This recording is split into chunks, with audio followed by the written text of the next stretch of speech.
Hi, I'm Justin Janetzko. I'm a former educator and chaplain for the Seventh-day Adventist Church, and now mostly interested in aspects of humanism. Hi, I'm Kris Babianco. I grew up in the Seventh-day Adventist community and enjoy challenging myself and growing through conversations. Welcome to the Talus Slopes Podcast. If you're questioning the legitimacy of your Christian experience, you're not alone. We've been there too. That's why we're here. We're going to call out and condemn the toxic behavior and senseless narratives perpetuated by Christians, and we'll provide credible counterpoints and bring the receipts. Join us as we confront and weigh in on some of the craziest things Christians think, say, and do that often go unchecked. Here on the Talus Slopes Podcast. Kris, I want to say something. You already have. I want to make a statement, though. Okay. I want to make a claim. All right. YouTube is awesome. Okay. That's it. That's all I want to say. Actually, there's more to it. Okay, that sounded way more important than that. Actually, YouTube trivia. Do you know what year YouTube launched? No. I do remember my first time watching it, though. When was that? My oldest brother was showing me a video about I think it was like a chimpanzee or something. I don't remember. It was like a monkey video. I don't remember why. It Sounds was some par for song. the course for YouTube. Yeah. Okay. I was young. YouTube came out in 2005. Oh my goodness. It's been that long. I graduated from college in 2005, which means I spent my entire life up to that point, which would include high school and my college experience, without YouTube. Also, you just made yourself sound a lot older than me. Well, we can't hide the truth, can we, Kris? Nope. Did you know, though, that there used to be videos that would go viral even before YouTube existed? Can you name one of those videos? Oh gosh. A viral video pre-YouTube. Wasn't there one about like cows or something? They say moo or something. Maybe. Badger.com. Yes. Yeah. That was one of my favorites. Okay, that was a good one. Should we put it in the show notes?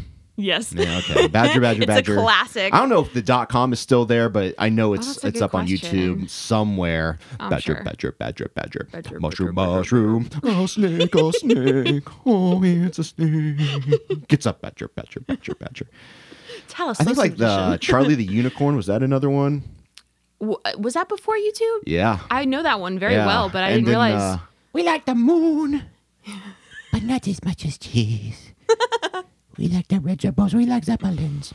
Yeah, all that stuff. But thank the Lord that finally YouTube came around, because YouTube has assisted me in my life with so many things. You know the movie The Matrix, right? Yeah, of course. So there's a scene in The Matrix, like the very first one, where Neo gets plugged into the Matrix, and once he's plugged in, he can download all sorts of information to help him actually like fly a helicopter, right, or learn what's the martial art that he learns. Did he learns do karate? Something like that. I can't remember. Maybe? But he's able to learn things like instantly through a download.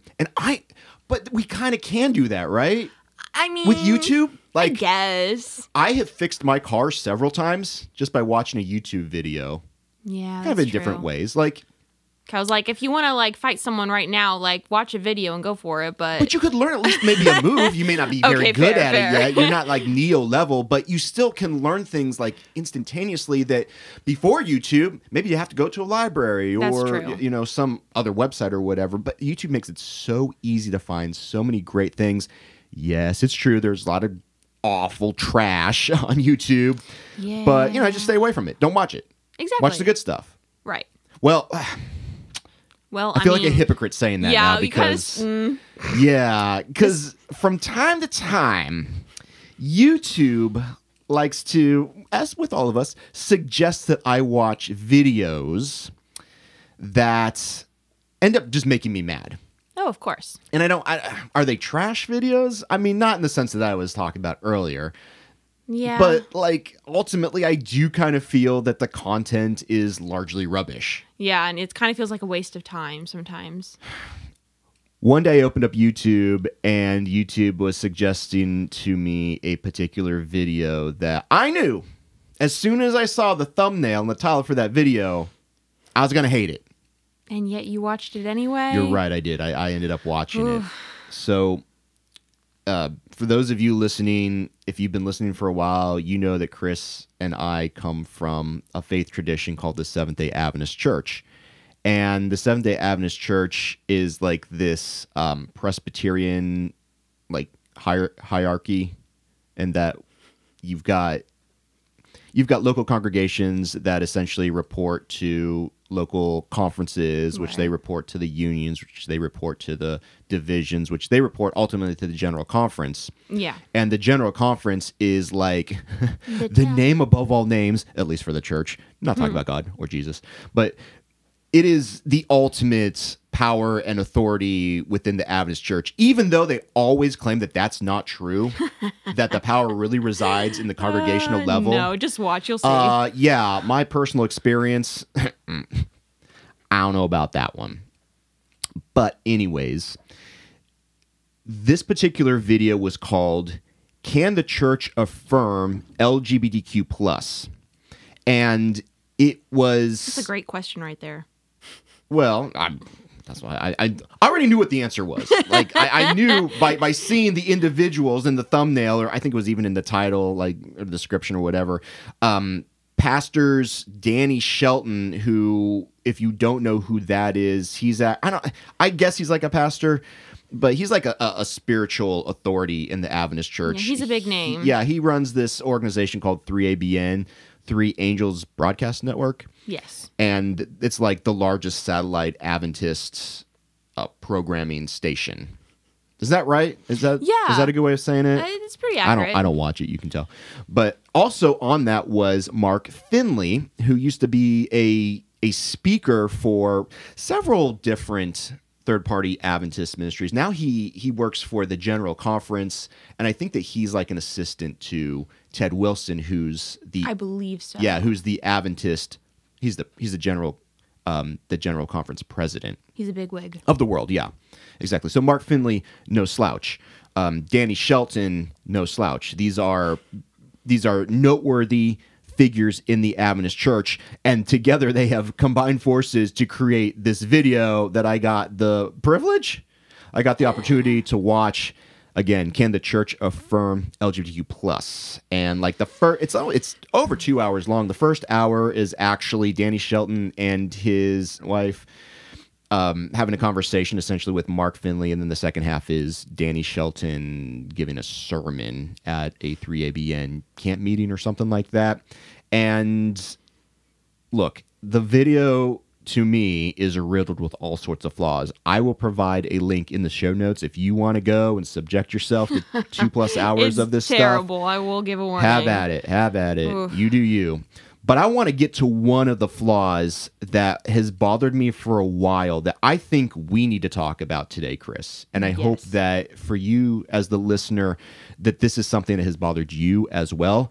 The issue that I want to point out, it is woven throughout the entire video, but at minute marker 50 and 52 seconds, Danny Shelton is appealing to, as he would call them, the homosexual that may be watching that particular video that he's put out. And he makes the quote, he says, "Look, we're all sinners."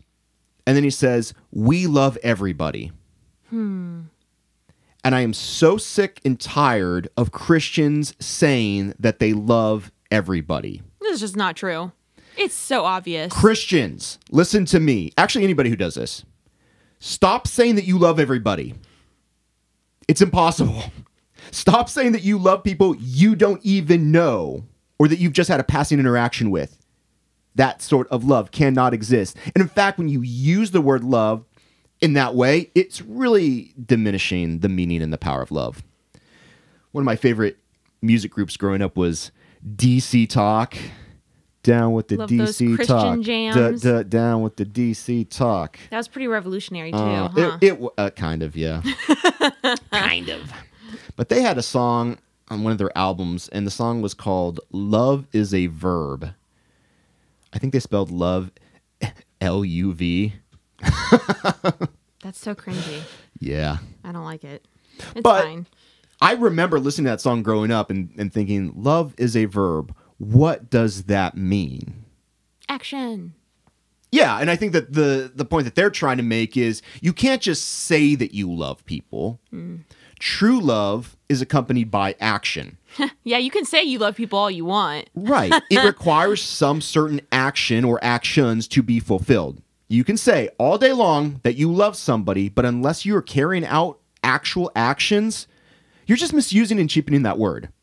No, what I find really interesting and ultimately kind of funny about a lot of Christians that I've interacted with, met, heard stories from, is how there are these words. They're usually not what we would typically, in modern society think of as like bad words. Like, typically when you say bad words, people think of cuss words. Yeah. But definitely within Christianity, there are words that are considered to be quote unquote bad. And most of the time they are just words that tend to be harmful. I know one of those words that I was taught when I was little that is a bad word is the word hate. And you would get your mouth washed out with soap in my household if you said you hated somebody. Yeah, you could say all day long that you were annoyed. You could say you strongly disliked them, but you can't say hate because hate is such a strong, powerful word, and you have to really, really mean it when you say it. And my big question is... And you're like, I did mean it when I said I hate my brother. I love my brother. Love you, Matt. But the funny thing is, why isn't love treated like that? Like, we spend so much time putting emphasis on when we say harmful words to other people, but we also don't spend time and effort building people up, so it doesn't really mean as much. That's an excellent point. Like, the only time I've ever heard people talk about the weight that love carries is when they're in a relationship, usually a new one, and they're trying to decide if it's the one God has chosen for them. Oh, yeah. And that's like the only time I've ever heard it addressed in a very serious way. Are you sure that you love that person? Most of the time it's them trying to get you away from them. Oh, really? I mean, not me specifically, but just in general. Yeah, that's true. I completely agree with it. I mean, well, here's the thing. Like, it is so easy to say verbally, audibly that you love someone without backing it up. So basically you get all the credit without the effort. At Danny Shelton, at Mark Finley. Well, I mean, they're talking about how they love everybody in the context of the queer community in that video. And I'm thinking to myself, no, you all know that that's impossible. And I think that they would agree with me that love is not just something that you say, it has to be backed up. I'm curious, and maybe I'm wrong on this, maybe I'm just judging it, but I am curious as to how they have shown love to not everybody in the queer community, but specific individuals. They sure don't talk a lot about that, and they sure don't use a lot of specific examples in that video. Maybe they do have examples. They had one example I noticed. Okay. They did say at one point... Help me when I'm wrong. I don't remember exactly the minute-second marking, which I probably should have done that, but it's fine. But at one point, Danny Shelton was talking about how one of the things to do when you love someone who is living that lifestyle is to tell them the truth and call them out. Oh. So from my personal experience and a lot of conversations I've had with a lot of unfortunately traumatized LGBTQIA plus individuals, the love that is shown is mostly just judgmental love, where it's not even love at all. That's not love. Yeah, it's, hey, we're calling you out because we love you. No. So like the tough love sort of deal. Yeah, I guess you could tie it to that. I do want to talk about that. I'm going to put a pin in that. But yeah, no, I see what you're saying. But even that idea of love is completely romanticized. Yes. They're just making stuff up. It's like, if I say I love someone, then it's all good. They're just going to have to accept that because I'm a Christian. I'm supposed to love. Jesus calls us all to love. They don't need any proof. I've said it. Give me the credit. I actually do care about them. I do want what's best for them. And, when Christians say it, I'm indeed carrying out the greatest commandment because I'm a Christian and I told you that I loved you. Oh, yeah. It's funny to me. I kind of imagine in my head someone, a little Christian, putting a little Band-Aid on someone. They're like bleeding out and they're like, this little Band-Aid is love. And they're like, I love you. I love you. And then they run away and they're like, I did so good. Stop bleeding on my carpet. Well, it's like... That's really what it is. No, but the way it feels is saying I love you fixes things in the minds of people that are untethered from reality. Mm-hmm. They're like, I said it. It's good. Yes. We're good. I just said it. They know I love them because I said it, not because I actually did anything. Utopia. But come on, people, you can't just say magic words and it's so. You can't just say, I love you, so that is the secret word to grant me passage into your experience. And a lot of conservative Christians are super delusional when it comes to this point. It's like they are always loving, but you are the one who refuses their love, so they are helpless in actually providing the action. Oh, that is so true. You know what I mean? Yes. It's like, we love you, but you're not taking full advantage of our love by engaging with us in the way we expect you to. So it's like my friend Michael Scott from The Office says, I would like all the credit and none of the blame. It's not how it works. We love Michael. It is not how it works. Because love is far more than an idea, right? Yes. It's not just a good feeling that you have. It's not something, again, you just project on somebody else and expect it to change everything. It's not enough just to think well of one another or of another person. It's not enough just to wish them well or to keep away from any sort of harm, whether it's in this life or the next. It is a command. It is a call to action. Yes. I think it's really important before we go any further to define love. Yes. So it has something to compare it to. Well, for ourselves, yes. But look, can we get on the same page as conservative Christians on the definition of love? I think that we can, at least in writing. In practicality, toss up. We'll see. Now, Jesus talks a lot about love. But one place that I do want to go to before anything else, and maybe even ultimately, John 13:34. Kris, do you have that for us? Could you read that? Yes, I do. Wow. John 13:34. A new command I give to you, love one another. As I have loved you, so you must love one another.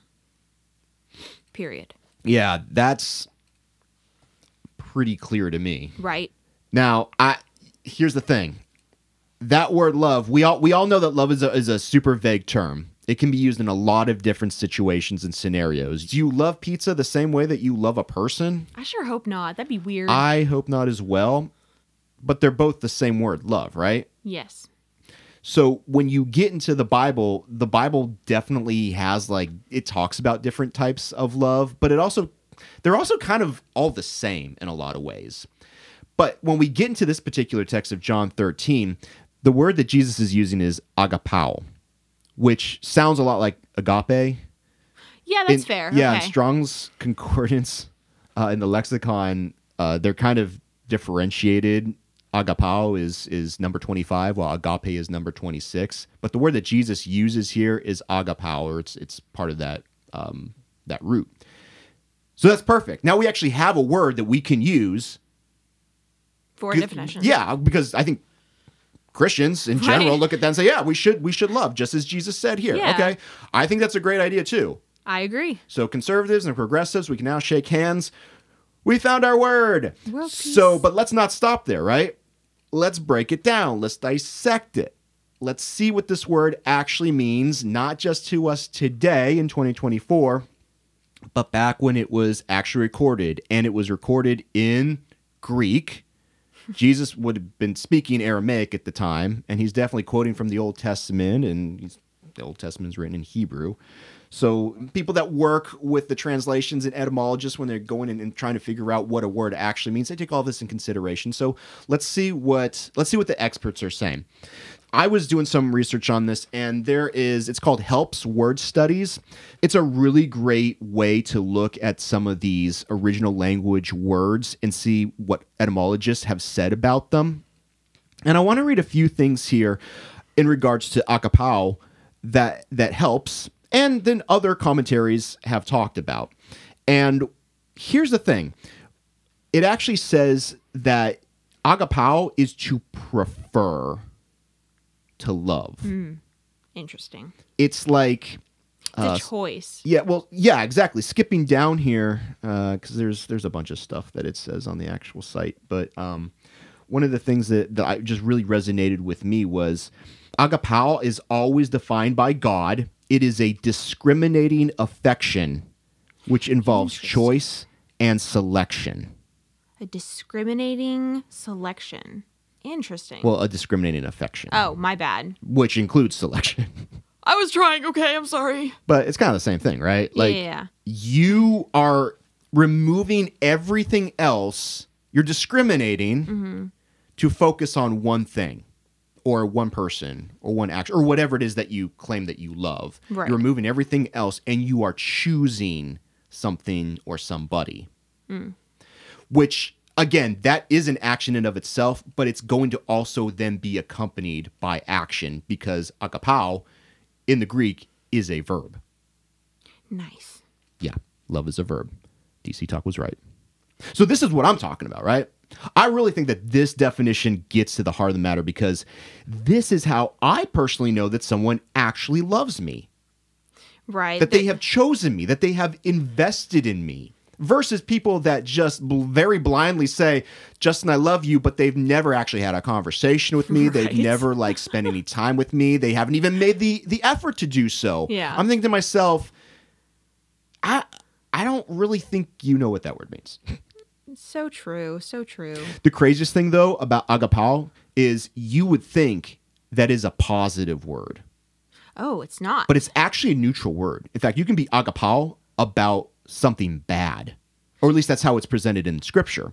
So, for example, in John 3:19, Jesus is talking about how some people have chosen darkness. They have loved the darkness, or agapao, the darkness. So if you think that agapao is always positive, that you can only choose positive things, that's incorrect. Because there's several places, including that John 3:19, that says actually you can choose something else. You can invest in something else that's not positive. It can be very negative, right, as well. And I think that just really amplifies the importance of that word, right? Because now if you prefer the darkness over the light, then you choose it. Right, you put your time and energy where your heart is. Yeah, you invest everything into it. But in our conversation, we're talking about loving people, right? Right.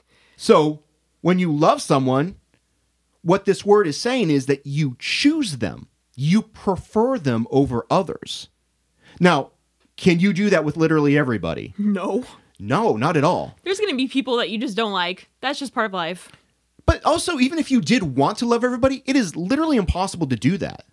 Yeah, because there would leave no selection. Yeah, so for any of these men or anybody to say, hey, all you gay people out there, we love you.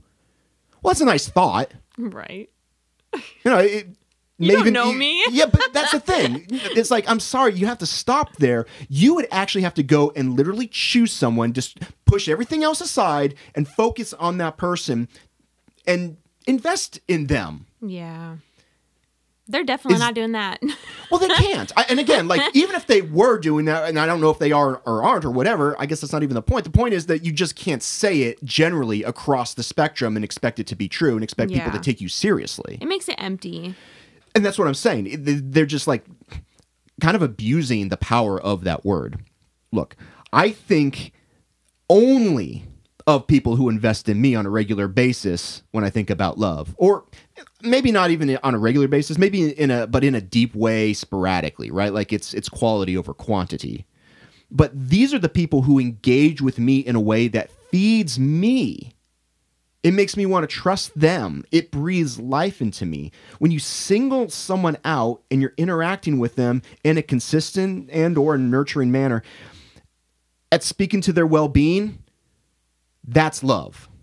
Right. This concept does make me think a little bit about how a lot of Christianity and a lot of churches view love. Mm-hmm. And I do tend to notice that a lot of the love is more like familial love. Mm-hmm. Like we're all brothers and sisters in Christ is the common phrase. Yeah. So there's an obligation to love, not that they're being chosen. Yes. But that saying like, oh, you don't choose your family, but you can choose your friends. Yeah. So even if they're your family, are you going to love them the same way as the people who really invest in you? You know what it reminds me of? What? My wife fosters cats. and a lot of kittens. But every once in a while, we get like a full-grown adult cat that just needs a little home for a while as they get some behavioral training by my wife or whatever it is. Maybe they're sick or whatever. We have one guy. He is the Lord's heftiest boy. The Lord's heftiest boy. He is chonk for sure. His name is Tywin. Oh, and he's been with us for feels like almost half a year at this point. Oh wow! But he's been through it. He's got some issues. So I remember when my wife first brought him home, she put him in our quote unquote kitten room, which is like a little library that we have in our house. And he was just hiding in the corner. He refused to come out. He refused to interact. I'm like, ooh, this cat's got some definite issues. But as I began to look closer at Tywin, I noticed, he may have some reasons to have trust issues. Because when you look at his face, one of his eyes is like messed up. And that's because apparently a dog took a big bite out of the side of his head. And there's a huge scar there. And it's disformed. And so one of his eyes, it like doesn't close all the way. It's misshapen. Poor guy. Well, that's not even where it ends. Yeah, I know. My heart. They think that maybe he got kicked in the face really hard by a human or so something. Sad. But when he came to us, like his teeth were just all jacked up and he had to end up getting all of them extracted. Oh, wow. So he's toothless Ty. He's toothless. Yay. But I looked at him and, I always thought he was just like a really cute cat. I was like, oh, poor guy. And I felt bad for him, right? And so I'd say things like, oh, I love Tywin. I love him. Like what I'm saying right now. I have no connection to him. But, I love him. And he's so cute. I had literally no connection other than I saw him, thought he was cute because he's a cat and cats are cute, and then knew that he was a little like meager in the personality. It's just he was very shy, and I just felt bad for him. So I was like, oh, I feel bad for you. I guess I love Tywin. And then I caught myself, and I was like, I don't love Tywin. Poor Tywin. I have never invested any time with Tywin. I don't go into the cat room, the foster room, and spend any time with him. Aww. I've never petted him before. I've never played with him before. And so anytime I would go into that room, he wanted to hide from me until eventually I went in there and I spent some time with him and I was playing with him and I gave him like a little chew. I don't know if you know what chew it is, but it's like a little cat treat in a tube. They love that stuff. And eventually, as I actually chose him specifically and I spent time and I invested into his experience, also understanding what he needed, not what I thought that he needed, and understanding who he was and even given his past, he really began to become attached to me. And now we have an actual relationship where I was watching a movie the other night. He crawls up on my lap and he just lays there and he loves to be petted now by me, and I'll pet him and it could be hours if it was up to him. Right. And it's both sides too. It's not just one-sided. Yeah, exactly. But it's all started with me as the one kind of in authority, right? It's my house. I can choose how it is that I want to engage with him. Right. I was like, I'm going to invest in him. Otherwise, that relationship never occurs. And I can't say that I love him. Yeah. I mean, I can, but I'd be wrong. Going back to the Bible and the teachings of Jesus, Matthew 5 gives us a bit of that particular formula. Verses 38 to 42. Do you have that, Kris? I do. And this is pretty popular. I'm glad we're touching it. Okay. I need the text, it's fine. Kris. I got it. I'm bugging out. Okay. Jonesing for a text. Anyways, you have heard that it was said, eye for eye and tooth for tooth. But I tell you, do not resist an That sounds a evil lot person. like Tywin. He needs a new eye and he needs new teeth. Aww. Sorry, go ahead. Okay. But I tell you, do not resist an evil person. Huh? If anyone slaps you on the right cheek, turn into them the other cheek also. Yo. And if anyone wants to sue you and take your shirt, hand over your coat as well.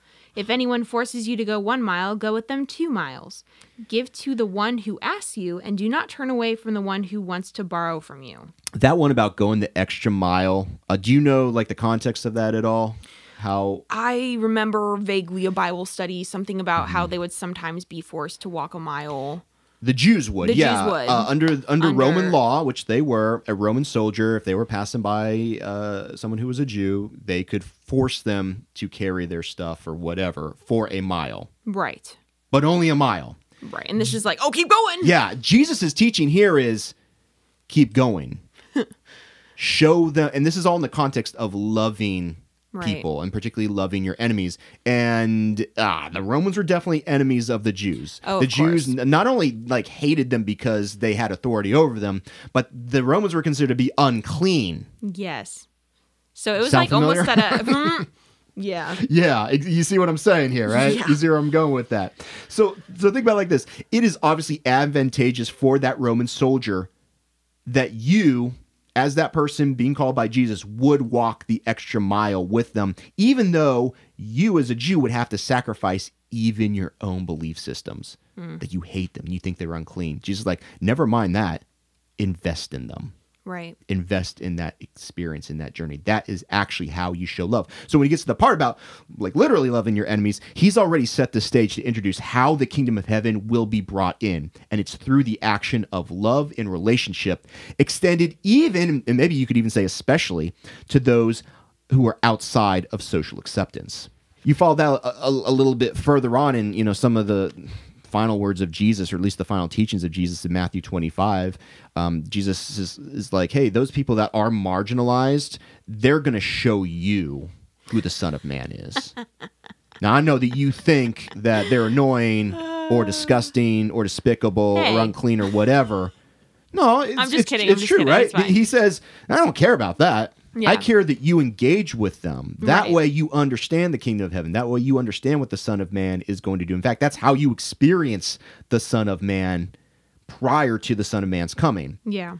And that's obviously, at least obvious to me, abundantly clear in his ministry. If nothing else is demonstrated, then by the company that Jesus kept, right? It's very true. He was very much a person known to go to the outsiders and hang out with them. Yeah, in Matthew 25, his whole thing is like, look, it's not enough just to believe in God of love or to believe in the concept of love and to superficially champion that concept. It's all about the action. Did you or did you not take care of those that needed help when you claim that you loved them? That's literal, physical help, or if it's help making it through this life because of whatever the situation for is. real, actions speak louder than words. And even Jesus is saying that. Yeah, and I don't even think this is like difficult to measure. I think a lot of times Christians want to make it be like, well, I do help these people. Or they'll start like listing all the things. How do you do that? Well, I donate to this. I'm like, I guess. But like you could actually just go and help somebody. Like literally there are people all over your community that just need help. Yeah. Not because like you're trying to get saved or you're trying to like show them Jesus. Just help them out, for crying out loud. It doesn't have to be a mystery if somebody loves you or not to me. Right, for real. There shouldn't be an agenda behind love. But here's the thing. Christians know that they're supposed to love other people. They know that. Like, you ask, hopefully all Christians, sometimes I wonder, but like, hey, what are y'all supposed to do? I'm supposed to love people. That's what Jesus says, right? Above all else, you need to be loving people, including their enemies. But they mostly end up reducing those intentions to just their simple, hollow statements, right? Yeah. Followed up by complete inaction. Right. There's no follow through. Mm-hmm. That's really the big thing. But it's like, if I say it, it must be true. And then I can check that off my list. And the person that I say that I love, they'll get it. And they'll accept the fact that I love them. Yeah. That's so ridiculous. One example, just an everyday example this reminds me of is, I'm getting to the point in life where you have to start really scheduling things if you want to hang out with people.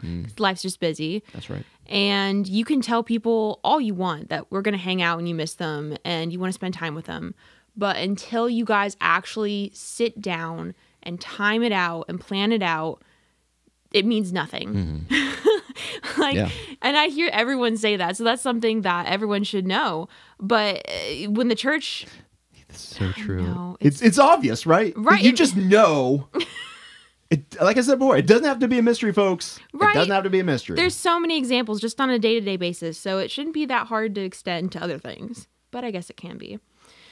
Anyways, a church example specifically, in this scenario, this context where Janie Shelton and Mark Finley are talking about the LGBTQ community, they're talking about all these grand claims that churches make to say that they're going to reach out to people in the community, people in prison, or in this context, gay ex-members specifically, people who are told they don't want to be at church. And there is absolutely no follow-through. Or if it is, it's very minimal. It'll be one of those things where you go out and do an outreach program for a day, and then, oh, hey, I did it. I can check my list. And then it's done. Or give them a pamphlet or something. Or give out glow pamphlets. Yeah. Here you go. Read this. Either way. It'll fix your gay. Oh, yeah. Believe me. Yeah. But the point is, if a church is going to make claims about anyone, and it doesn't have to just apply to the LGBTQ plus community, it's anything, they need to follow through with those claims. Love is a verb. DC Talk said so. And really the Bible says so too. And really just the word says so. If you're a decent human being, I would hope that you would think loving people is a good thing. Sometimes I wonder. Well, okay, so here's what it is, folks. If you're out there listening, what you need to understand is somebody has already said that they love you without ever showing you an ounce of investment. I would question it a little bit. It's already happened. Yeah. Whether you know it or not, whether you think it or not. And hey, if you're listening and you're gay, Danny Shelton said it.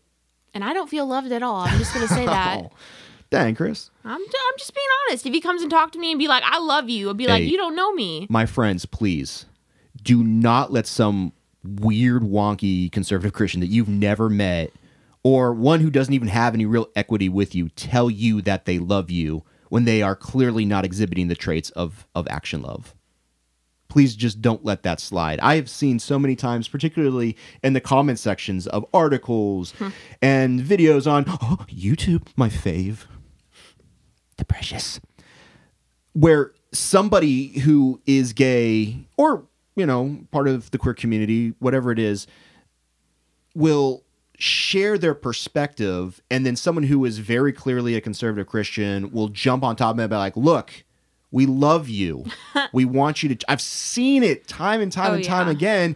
And I'm like, no. You could invest in that person, but as of right now, it seems like the first interaction y'all have ever had. Yeah. You cannot say that you love that person. Oh, goodness. You can work toward that. You could actually love that person. But until it is, like we said earlier, an intentional investment where you choose and really spend time and effort, not just getting to know that person, but like giving them the benefit of the doubt that who they are, their experiences are legitimate and do matter. Right. Until any of that stuff happens, please, folks, don't let somebody just say that they love you without actually proving it to you. Make people show you that they are invested. And you know what? You can even tell them what that looks like for you. For real. Feel free to do that. Give them examples and be like, hey, you know what? It's actually not very loving when I tell you exactly my own experience and you come back and say, no, that's not true. Yeah, I find it very funny that this whole conversation is being led by two people who are very much not part of the LGBTQ plus community. Oh, my goodness. No comment on that, but... Actually, I would like... No, I'll comment later. Maybe on another episode. And Kris, you mentioned this earlier in the episode today, tough love, or we were alluding to the concept of tough love, that people be like, look, actually I do love you, and I'm going to tell you something that you may perceive as being hateful and an attack. But it's for your own good. But it's for your own good. You're not going to want to hear this, but you need to. Sounds like an excuse to me. Well, I feel like that phrase has been used over and over, just as an excuse to be a tool to somebody, just to be a jerk to somebody.